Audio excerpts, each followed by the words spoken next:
এই এই বিষয়ের উপরে গণভোট হচ্ছে, হা ভোট দিলে এই ক্ষতি হয়ে যাবে, ওইটা নাই হয়ে যাবে।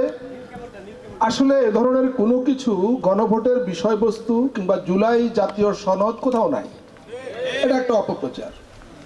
আরেকটা অপপ্রচার যে আছে, এটা গতকাল বরিশালে গিয়ে আর আজ রাজশাহীতে এসে আমি বুঝলাম। বলা হয় যে জনসাধারণ এই গণভোটের বিষয়বস্তু সম্পর্কে কিচ্ছু জানে না, অন্ধকারে একেবারে। কিন্তু আমি দুজন অত্যন্ত সম্মানিত আলেম ইমাম প্রতিনিধি, তাদের বক্তব্য শুনবার পর মানে আমি আসলে মুগ্ধ হয়ে শুনছিলাম। মনে হচ্ছে মাঝে মাঝে আমার চাইতেও তারা স্পষ্ট, তারা ক্লিয়ার। সুতরাং এই এই অপপ্রচারও আমরা বুঝতে পারি যে মানুষ কিছু জানে না, বোঝে না, এটা ঠিক না। হ্যাঁ, এটা এটা টেকনিক্যাল বিষয়, আইনের ভাষা, সাংবিধানিক ভাষা। সুতরাং আইন এবং সাংবিধানিক ভাষা সবাই বুঝবে না, এটাই স্বাভাবিক। সবাই যদি সংবিধানের ভাষা বুঝে ফেলতো তাহলে তো আর সংবিধান বিশেষজ্ঞ দরকার হতো না। সবাই যদি আইনের সব ল্যাঙ্গুয়েজ, সব শব্দ ঠিকঠাক বুঝে ফেলবে তাহলে তার ওকালতির পেশা থাকতো না, আইনজীবী দরকার হতো না। কিন্তু মূল বিষয়টা কি, কেন এই গণভোট, আমি বুঝতে পারছি যে এটা আপনারা বুঝে গেছেন। সুতরাং কোনো ষড়যন্ত্র খুব বেশি কাজে লাগবে না, এটা আশা করতে পারি। আমি একটা বেসিক বিষয় আপনাদের সামনে বলতে চাই যে গণভোট হচ্ছে বাংলাদেশে চতুর্থবারের মতো গণভোট হতে যাচ্ছে। এটা এই গণভোট জয়ী হবে, এটাই স্বাভাবিক। কারণ এটা বাংলাদেশের জনগণের এজেন্ডা, আমার কিংবা আপনার ব্যক্তিগত এজেন্ডা না, কোনো গোষ্ঠী কিংবা মহল বিশেষের এজেন্ডা না।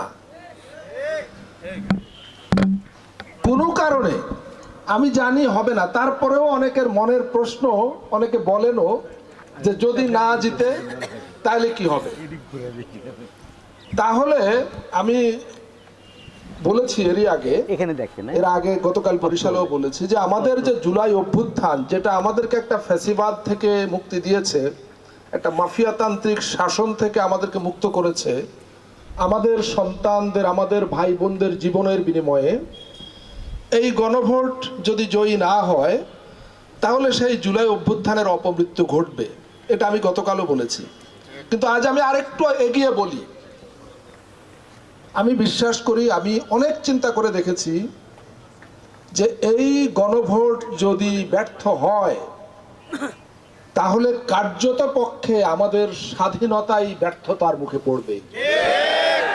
কেন পড়বে আমি ব্যাখ্যা দিয়ে বলি। 54 বছর আগে 1971 সালের মহান মুক্তিযুদ্ধে আমাদের পূর্বপুরুষেরা তাদের জীবন দিয়ে, রক্ত দিয়ে আমাদেরকে এই ভূখণ্ড দিয়ে গেছেন, একটা স্বাধীন সার্বভৌম বাংলাদেশ। কেবলমাত্র একটা ভূখণ্ড স্বাধীন করে দিয়ে গেলাম শুধু এই জন্য? মোটেও না।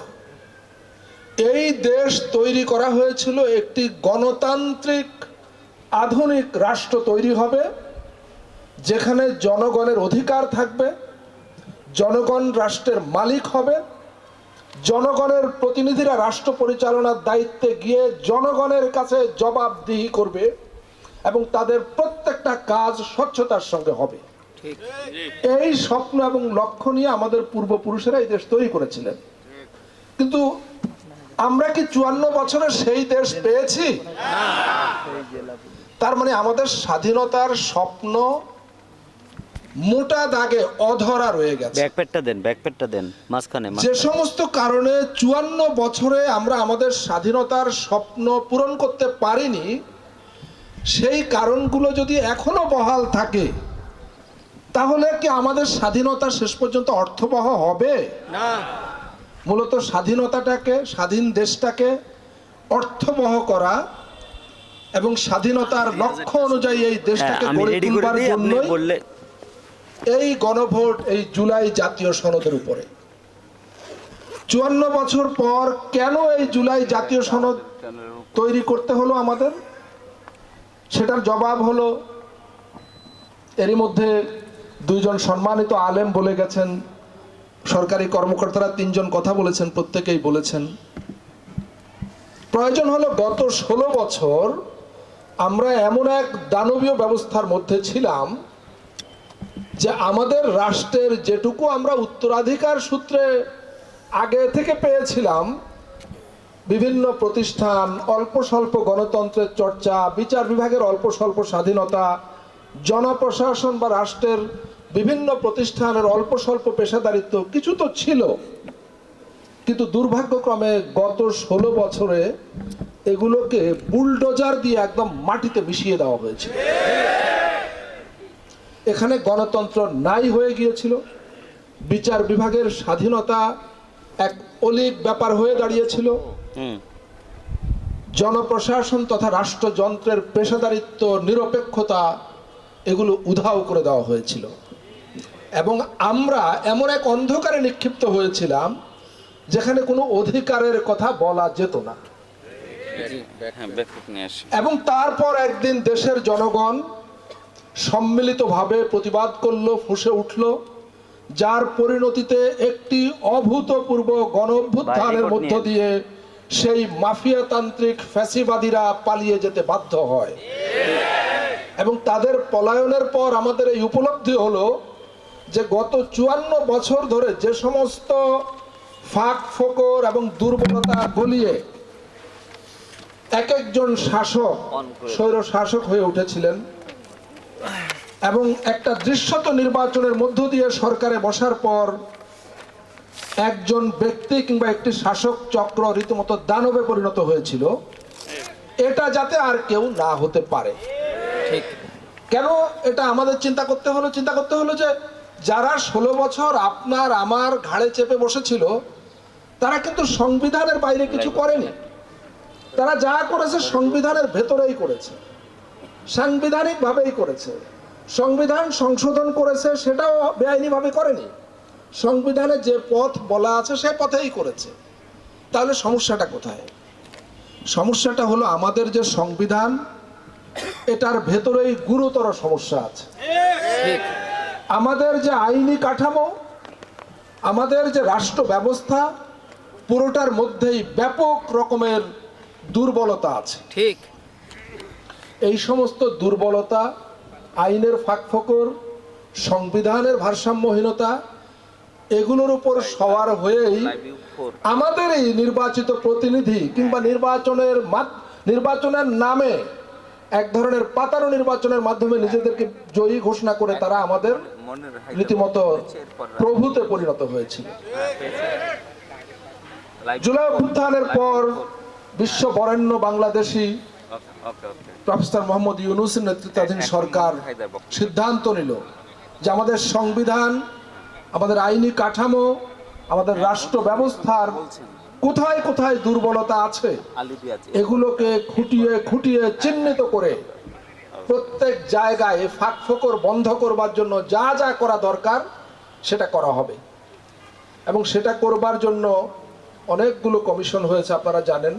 অন্তত প্রথম দিকে 6টি সংস্কার কমিশন হয়েছিল, তার মধ্যে সবচাইতে গুরুত্বপূর্ণ কমিশনের নাম ছিল সংবিধান সংস্কার কমিশন। এবং সেই সংবিধান সংস্কার কমিশনের প্রধান হিসাবে নিয়ে আসা হয়েছে কাকে আপনারা জানেন? যাকে নিয়ে আসা হয়েছে তিনি বহু বছর ধরে আন্তর্জাতিক পরিমণ্ডলে সংবিধান নিয়ে পড়ান, সংবিধান নিয়ে গবেষণা করেন, রাষ্ট্র এবং রাজনীতি বিজ্ঞানের অত্যন্ত সম্মানিত একজন প্রফেসর। তিনি মার্কিন যুক্তরাষ্ট্রের খুব নামকরা বিশ্ববিদ্যালয়ে, শুধু বিশ্ববিদ্যালয়ে পড়ানোই না, মার্কিন যুক্তরাষ্ট্রের বিভিন্ন গবেষণা প্রতিষ্ঠানে তিনি সম্মানীয় ফেলো হিসাবে কাজ করেন এবং দুনিয়ার দেশে দেশে সংবিধান, রাষ্ট্র, রাজনীতি এগুলো নিয়ে লেকচার দেওয়ার জন্য তাকে দাওয়াত দিয়ে নিয়ে যাওয়া হয়। সেই খ্যাতিমান রাষ্ট্রবিজ্ঞানী প্রফেসর আলী রিয়াজ, তিনি এই সংবিধান সংস্কারের কমিশনের প্রধান ছিলেন এবং তার নেতৃত্বে সকল দুর্বলতা চিহ্নিত করে একটি বিশেষজ্ঞ দল দিনের পর দিন, সপ্তাহের পর সপ্তাহ তারা দিন রাত খেটে খুঁটে তারা সমস্ত দুর্বলতা চিহ্নিত করে এই দুর্বলতা কিভাবে দূর করা যাবে কোন পদ্ধতি অবলম্বন করলে বাংলাদেশে ভবিষ্যতে আর কেউ কোনোদিন স্বৈরাচার হতে পারবে না, ফ্যাসিবাদী হতে পারবে না, দানব হতে পারবে না, সেগুলো তারা সুপারিশ আকারে সরকারের সামনে হাজির করে। পাশাপাশি আরও বেশ কয়েকটা কমিশন, নির্বাচন ব্যবস্থা সংস্কার কমিশন, বিচার ব্যবস্থা সংস্কার কমিশন, জনপ্রশাসন সংস্কার কমিশন, পুলিশি ব্যবস্থা সংস্কার কমিশন এবং দুর্নীতি দমন ব্যবস্থা সংস্কার কমিশন, 6টি কমিশনের রিপোর্ট পাবার পর মাননীয় প্রধান উপদেষ্টা এই কমিশনের প্রধানদেরকে নিয়ে গঠন করেন জাতীয় ঐকমত্য কমিশন। এটা পৃথিবীতে খুব বিরল ঘটনা। আমাদের রাজনৈতিক দল এবং শক্তিসমূহের মধ্যে একটা ন্যূনতম ঐকমত্য বা কনসেনসাস প্রতিষ্ঠা করবার জন্য এবং সেই কমিশনের মধ্য দিয়ে একটি চূড়ান্ত জুলাই চার্টার বা সনদ তৈরি করবার জন্য এই কমিশনকে দায়িত্ব দেওয়া হয়। সেই কমিশনের প্রধান ছিলেন স্বয়ং মাননীয় প্রধান উপদেষ্টা, কিন্তু কার্যক্ষেত্রে মূল দায়িত্বটা পালন করেছিলেন প্রফেসর আলী রিয়াজ। আপনারা দেখেছেন টেলিভিশনে দিনের পর দিন, মাসের পর মাস সকল রাজনৈতিক দলকে এক জায়গায় বসিয়ে আলোচনা করা হয়েছে কিভাবে আমরা আমাদের সংবিধান, আইন এবং রাষ্ট্র কাঠামোর দুর্বলতাগুলো দূর করতে পারি, এবং ব্যাপক আলোচনার মধ্য দিয়ে মোটামুটি একটা ঐকমত্য প্রতিষ্ঠিত হয়। আপনারা দেখেছেন আমার পদবীর পরে ঐকমত্য লেখা আছে, মানে আমাকে আবার এই কাজে হেল্পার হিসাবে নিয়োগ দেওয়া হয়েছিল যে এই কমিশন এই কাজ করবে আর আমি আমার ক্ষুদ্র সামর্থ্যে যতটুকু তাদেরকে সাহায্য করতে পারি, এবং আমি মাননীয় প্রধান উপদেষ্টার তরফে জাতীয় ঐকমত্য কমিশনের একজন অ্যাসিস্ট্যান্ট হিসাবে এই প্রক্রিয়ায় যুক্ত থাকতে পেরে নিজেকে ধন্য মনে করি এবং গৌরবান্বিত মনে করি। আপনারা জানেন গত 17ই অক্টোবর সকল রাজনৈতিক দলের নেতৃবৃন্দ জাতীয় সংসদ ভবনের দক্ষিণ প্লাজায় বর্ণাঢ্য আনুষ্ঠানিকতায় এই জুলাই সনদে স্বাক্ষর করে, এবং এটা স্বাক্ষর করার মধ্য দিয়ে এটি একটি জাতীয় সম্পদ, এটা জাতীয় দলিলে পরিণত হয়। সুতরাং এই জাতীয় দলিলের ব্যাপারে আমাদের রাজনীতির ক্ষেত্রে কারো কোনো ভিন্ন মত নাই। এই দলিল আমি শুরুতেই বলেছি, এটা আপনার কিংবা আমার এজেন্ডা না, এটা প্রফেসর ইউনূসের এজেন্ডা না, এটা প্রফেসর আলী রিয়াজের এজেন্ডা না, এটা আমাদের প্রত্যেকের এজেন্ডা, যারা এই দেশটাকে আমাদের পরবর্তী জেনারেশনের জন্য একটা বাসযোগ্য, সুস্থ, স্বাভাবিক দেশ হিসাবে রেখে যেতে চাই। এটা তাদের প্রত্যেকের এজেন্ডা। পুলিশ কমিশনার সাহেব একটা একটা করে এখান থেকে আপনাদেরকে পড়ে শুনিয়েছিলেন যে কি কি আছে। কার্যত এটা খুবই সারসংক্ষেপ, মূল বিষয় এই বইয়ের মধ্যে আছে, কিন্তু এই বই তো প্রথম কথা হলো আপনাদের প্রত্যেকের হাতে পৌঁছে দেওয়া হয়তো সম্ভব ছিল, কিন্তু যেহেতু এটা সংবিধানের ভাষা, আইনের ভাষা, আপনাদের পক্ষে পড়ে অনেক কিছু পাঠোদ্ধার করা হয়তো সহজ হবে না। সেই বিবেচনায় আমরা অনেক গবেষণা করে মাননীয় প্রধান উপদেষ্টার অংশগ্রহণে সবাই আলাপ আলোচনা করে এই লিফলেটের ভাষাটা তৈরি করেছি, যেটা মোটামুটি আপনাদের জন্য সহজ বোধ্য। হয়তো কিছু কিছু শব্দ বা আচ্ছা, আমাদের কাছে কিছু প্রশ্ন এসছে, কোনো বিষয়ে আরো ব্যাখ্যা চান। ব্যাখ্যা অবশ্যই চাওয়ার প্রয়োজন আছে। ব্যাখ্যা দুই ভাবে পাওয়া যাবে, একটা হলো যারা জানেন তাদের কাছে জিজ্ঞেস করলে জানা যাবে, আর এই জুলাই সনদ একটু সময় নিয়ে মনোযোগ দিয়ে পড়লে এখানে সব ব্যাখ্যা পাওয়া যাবে। ব্যাখ্যা অবশ্যই আছে। আমি আর এটা আপনাদের সামনে পড়ে সময় নষ্ট করব না। এখানে যা আছে একটা একটা করে যদি আমি সব পড়ি, এই বইয়ে যা আছে আমি যদি আপনাদের বুঝিয়ে বলি, আমি 100% গ্যারান্টি দিতে পারি আপনারা কেউ খুঁজে পাবেন না যে সেখানে আপনাদের মনের কথার বাইরে কোনো কথা আছে। প্রত্যেকটা কথা আপনাদের মনের কথা, প্রত্যেকটা শব্দ আপনাদের অধিকারের শব্দ, প্রত্যেকটা শব্দ আপনাদের স্বাধিকার, আপনাদের সেবা নিশ্চিত করা, এই রাষ্ট্রের জবাবদিহিতা নিশ্চিত করা, এই রাষ্ট্রের কার্যক্রমের স্বচ্ছতা নিশ্চিত করবার জন্য প্রত্যেকটা শব্দ বসানো হয়েছে। সুতরাং এটা নিয়ে কোনো রকম সংশয়ের অবকাশ নেই। আমি কথা শেষ করব। আপনাদের এখান থেকে কিছু প্রশ্ন এসছে, একই প্রশ্ন একাধিকবার এসছে। আমি এবং মাননীয় প্রধান অতিথি একটু ভাগাভাগি করে জবাব দিই, যতটা সম্ভব সংক্ষেপে দেব। এর মধ্যে একটা হয়েছে যে ইমামগণ মসজিদের খুতবায় গণভোট আলোচনা করবে, তখন একটি দল বাধা দিচ্ছে বা দিবে, এমন অবস্থায় ইমামগণ কি করবেন? প্রথমেই বলেছি বাংলাদেশের কোন রাজনৈতিক দল যারা এই দীর্ঘ প্রক্রিয়ায় যুক্ত ছিল, ধরেন আপনি এখানে একটু ব্যাখ্যার অবকাশ আছে, একটি রাজনৈতিক শক্তি কখনো রাজনৈতিক দল ছিল, ভালো করে বুঝবেন, কোনো এক সময় রাজনৈতিক দল ছিল, কিন্তু সেই শক্তি এই দেশের জনগণের উপরে এক ভয়াবহ গণহত্যা চালিয়েছিল প্রকাশ্যে। গণহত্যাকারী শক্তি কি কখনো রাজনৈতিক দল হতে পারে না? তাদের কথার কোনো গ্রহণযোগ্যতা কি কারো কাছে থাকতে পারে? গণহত্যাকারীদের সামনে একটাই পথ, তারা বিচারের মুখোমুখি হবে।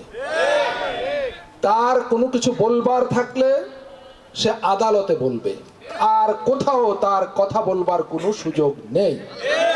সুতরাং এই মসজিদের ইমাম সাহেব বলুন, আর আজকের এই সমাবেশে বলুন, কিংবা চায়ের দোকানে বলুন, যেখানে রাজনৈতিক দলগুলো সবাই একমত হয়ে স্বাক্ষর করেছে, সেটার পক্ষে মসজিদের ইমাম কথা বলবেন, মন্দিরের পুরোহিত বলবেন, গির্জার ফাদার বলবেন, কেউ তাদেরকে বাধা দিতে পারে না। বাংলাদেশের নির্বাচন সম্পর্কিত আইন, বিধি, বিধান, কোথাও এ ব্যাপারে কোন রকম বিধি নিষেধ নেই। এখানে বিভাগীয় কমিশনার, এখানে জেলা প্রশাসকরা আছেন, আমরা একটু পরে তাদের সঙ্গে বসবো, তারা কেউ রিটার্নিং অফিসার, কেউ সহকারী রিটার্নিং অফিসার, কারো জন্য কোনো বিধি নিষেধ নেই। কারণ এই গণভোট রিটার্নিং অফিসারের, ভোটারের, প্রার্থীর সকলের এজেন্ডাই গণভোট। এটা এখানে কোনো প্রার্থী নেই, গণভোটের কোনো প্রার্থী নেই। কোড অফ কন্ডাক্ট বা আচরণ বিধিমালা হলো প্রার্থীদের জন্য। সুতরাং এটা নিয়ে কোনো সংশয়ের অবকাশ নেই। এটা একটু বেশি সময় নিয়ে বললাম। তারপরে নির্বাচনে বিশৃঙ্খলা সৃষ্টি না হয় এ ব্যাপারে সরকারের ভূমিকা কি? সরকার তার ভূমিকা তো নিচ্ছেই, কিন্তু এই বিশৃঙ্খলা ঠেকানোর ক্ষেত্রে আমাদের প্রত্যেকের ভূমিকা আছে। প্রত্যেকের ভূমিকার মধ্য দিয়ে এই সকল ষড়যন্ত্র আমরা নস্যাৎ করে দেব। হ্যাঁ, আরেকটা প্রশ্ন এসেছে নারী প্রতিনিধিত্বের বিষয়, এটা একাধিকবার এসছে, এটা একটু সময় লাগবে বুঝিয়ে বলতে। তারপরেও আমি বলি যে আমরা জানি আমাদের এখন যে নারী প্রতিনিধিত্ব সংসদে আছে সংরক্ষিত নারী আসন, কিন্তু এটা আর বলার অপেক্ষা রাখে না, এটা আসলে খুব বেশি কার্যকরী কোনো ব্যবস্থা না। যারা সংখ্যাগরিষ্ঠতা পায় নির্বাচনে, তারা নিজেদের পছন্দ মতো কিছু মানুষকে পার্লামেন্টে নিয়ে যান, আমরা অতীতে দেখেছি। বেশিরভাগেরই সে অর্থে কোনো ভূমিকা থাকে না। এখান থেকে বেরিয়ে এসে কিভাবে এই নারী প্রতিনিধিত্ব একই সঙ্গে বাড়ানো যায় এবং সেটা কার্যকর করা যায়, সেটা নিয়ে অনেক আলাপ আলোচনার পরে বিভিন্ন কমিশন থেকে নানা সুপারিশ এসেছিল। রাজনৈতিক দলগুলোর উপস্থিতিতে এটা নিয়ে দিনের পর দিন আলোচনা হয়েছে। শেষ পর্যন্ত একটা সিদ্ধান্ত হয়েছে, যেটা জুলাই চার্টারে আমরা ইনক্লুড করেছি, সেটা হলো যে রাজনৈতিক দলগুলো পর্যায়ক্রমে দলের যে নমিনেশন দেয়, এমপি ক্যান্ডিডেট হিসেবে যাদেরকে মনোনয়ন দেয়, এই মনোনয়নের ক্ষেত্রে ক্রমবর্ধমান হারে নারী প্রার্থী যুক্ত করবে। যেমন জুলাই চার্টারে বলা হয়েছে, এটা একটু সেন্সিটিভ, আলোচনা করা মুশকিল, আমি ক্ষমা চেয়ে নিচ্ছি আগেই, এটার ব্যাপারে এই মুহূর্তে খুব বেশি ব্যাখ্যা দেওয়া সম্ভব না। বলা হয়েছে যে এই নির্বাচনে রাজনৈতিক দলগুলো জেন্টলম্যান এগ্রিমেন্ট, মানে নিজেদের সদিচ্ছায় ন্যূনতম 5% নারী প্রার্থী মনোনয়ন দেবেন, কিন্তু না দিলে সেক্ষেত্রে কোনো বাধ্যবাধকতা নেই। পরবর্তী নির্বাচনের ব্যাপারে বলা হয়েছে যে পরবর্তী নির্বাচনে রাজনৈতিক দলগুলো তাদের মোট প্রার্থীতার 10% নারী প্রার্থী দেবেন এবং পর্যায়ক্রমে এটা বাড়বে। এক্ষেত্রে রাজনৈতিক দলগুলো মোটামুটি সবাই একমত হয়েছে। আমি উদাহরণ হিসাবে একটা কথা বলি, জামাত ইসলামী বাংলাদেশের রাজনীতিতে এই মুহূর্তে একটা বড় শক্তি। জামাত নেতৃবৃন্দ সেখানে পরিষ্কার বলেছেন যে আমাদের দলে তো এখন বিভিন্ন কমিটিতে নারী প্রতিনিধিত্ব সবচাইতে বেশি, মানে 40% কাছাকাছি এরকম।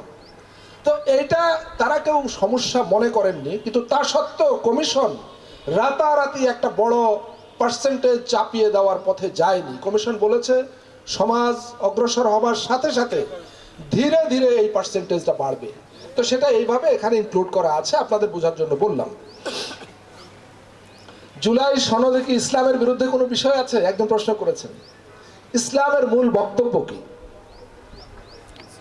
ইকুয়ালিটি, সাম্য, গাহি সাম্যের গান। সাম্য, এটা তো ইসলামের কথা নাকি? জুলাই সনদে সাম্য হলো অন্যতম মূল বিষয়বস্তু। সংবিধানের 3টা বিষয়, যেটা আমাদের মুক্তিযুদ্ধকালে আমাদের স্বাধীনতার ঘোষণা ছিল। স্বাধীনতার ঘোষণা ছিল 3টা বিষয়। দুর্ভাগ্যক্রমে মুক্তিযুদ্ধের পরে যে সংবিধান তৈরি করা হয়েছিল, সমস্যাটা কোথায় বুঝে নেন। মুক্তিযুদ্ধের পরে যে সংবিধান তৈরি করা হয়েছিল, সেই সংবিধানে বহু কিছু ঢুকানো হয়েছে, কিন্তু স্বাধীনতার মূল ঘোষণা যেটা, সেটা ঢুকানো হয়। আজকে 54 বছর পরে এসে প্রফেসর আলী রিয়াজ স্যাররা সেটা যুক্ত করছেন। সাম্য, মানবিক মর্যাদা এবং ইনসাফ, এই 3টা বিষয় ছিল মুক্তিযুদ্ধের ঘোষণা, স্বাধীনতার ঘোষণা। এই 3টা বিষয়কে এখন সংবিধানে অন্তর্ভুক্ত করা হচ্ছে যে মানুষে মানুষে কোনো ভেদাভেদ থাকবে না, সবার সমান মর্যাদা, সবার সমান অধিকার। এটাই তো ইসলামের বক্তব্য। ইনসাফ, ইসলাম তো পুরোটাই তো একটা ইনসাফের ব্যাপার। ঠিক। সমাজে ইনসাফ কায়েম করাটাই তো ইসলামের বক্তব্য। মানুষের মর্যাদা, মানুষের মর্যাদার কথা কোরআনে কতবার বলা আছে, হাদিসে কত শতবার বলা আছে। ঠিক। তো এই 3টা বিষয় আমাদের জুলাই সনদে বিভিন্ন ভাষায়, বিভিন্ন অনুচ্ছেদে, বিভিন্ন ধারায়, উপধারায় নানাভাবে নিয়ে আসা হয়েছে। আপনাদের কাছে কি মনে হয় এগুলো ইসলামের বিরুদ্ধে? না না, আমার মনে হয় বিষয়টা ক্লিয়ার হয়েছে। আরেকটা বিষয় এসছে যে ক্ষমতার ভারসাম্য প্রতিষ্ঠায় পার্লামেন্টে একটা উচ্চ কক্ষ গঠিত হবে, বুঝিয়ে বললেন। আমার মনে হয় এটা মাননীয় প্রধান অতিথি যদি বলেন ভালো হয়। আমি ইসলামের দৃষ্টিতে নেতৃত্বের জবাবদিহিতা, গণভোটে কি ভূমিকা রাখবে, আমার চাইতে আপনারা ভালো জানেন। আপনারা প্রত্যেকে আলেমে দিন, আপনারা নিশ্চয়ই নেতৃত্বের জবাবদিহিতা এবং স্বচ্ছতার ব্যাপারে আমার ওয়াজ শোনার কোনো প্রয়োজন আপনাদের নেই। ঠিক। আপনারা নিজেরা জানেন, বরং সেটা আপনারা আমাদের সাধারণ মানুষদেরকে, ভোটারদেরকে আপনারাই বুঝিয়ে বলবেন যে জবাবদিহিতা, একটা ন্যায়ভিত্তিক সমাজ প্রতিষ্ঠার জন্য জবাবদিহিতার অপরিহার্যতা বা গুরুত্ব কতটুকু, এটা কি আমার বুঝিয়ে বলা লাগবে? না না। ধন্যবাদ। গণভোট নিয়ে ভুল তথ্য বা গুজব ছড়ালে তা কিভাবে প্রতিরোধ করা যাবে? আমরা সত্যটা বলে দেবো, তাহলেই প্রতিরোধ হয়ে যাবে। মিথ্যার বিপরীতে সত্যটা জোরালোভাবে বললেই তো মিথ্যা পরাভূত হয়ে যাবে। সবাই একসঙ্গে সত্যটা বলবো। ধর্মীয় স্বাধীনতা রক্ষার্থে গণভোট কিভাবে ভূমিকা রাখবে? অসাধারণ প্রশ্ন। এই প্রশ্ন আমি আশা করছিলাম। প্রফেসর আলী রিয়াজের নেতৃত্বে এই কমিশন প্রস্তাব করেছে, গণভোটে আছে, সংবিধানে যুক্ত হবে ধর্মীয় স্বাধীনতা ও সম্প্রীতি।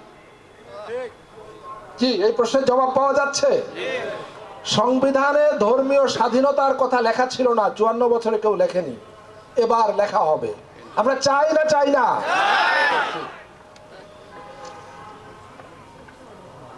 নারী প্রতিনিধিত্ব বলে ফেলেছি। গণভোটে হ্যাঁ ভোটের পক্ষে প্রচারণা চালানোর কোনো আইনগত জটিলতা আছে কিনা এটা বলে ফেলেছি। আর একটু খুলে বলি, সংবিধানের কোনো বিধান, বাংলাদেশের কোনো আইন, কোনো রুলস রেগুলেশনস, কোথাও কিছু বলা নাই গণভোটের বিরুদ্ধে বা গণভোটে প্রচার চালাতে আপনার সামনে কোনো বাধা আছে।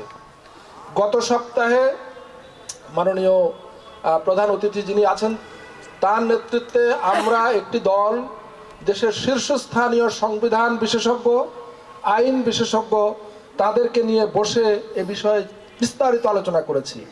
তারা আলোচনার পর সর্বসম্মতভাবে, লিখিতভাবে স্বাক্ষর করে আমাদেরকে জানিয়ে দিয়েছেন এই গণভোটের হায়ের পক্ষে প্রচার চালাবার ক্ষেত্রে কারো জন্য, আবারও বলি, কারো জন্য কোনো বাধা নাই। স্বয়ং প্রধানমন্ত্রী থেকে, প্রধান উপদেষ্টা থেকে শুরু করে একেবারে সমাজের সকল পর্যায়ে, তৃণমূল পর্যায়ে হায়ের পক্ষে প্রচার চালাতে কারোর সামনে কোনো আইনগত বাধা নাই।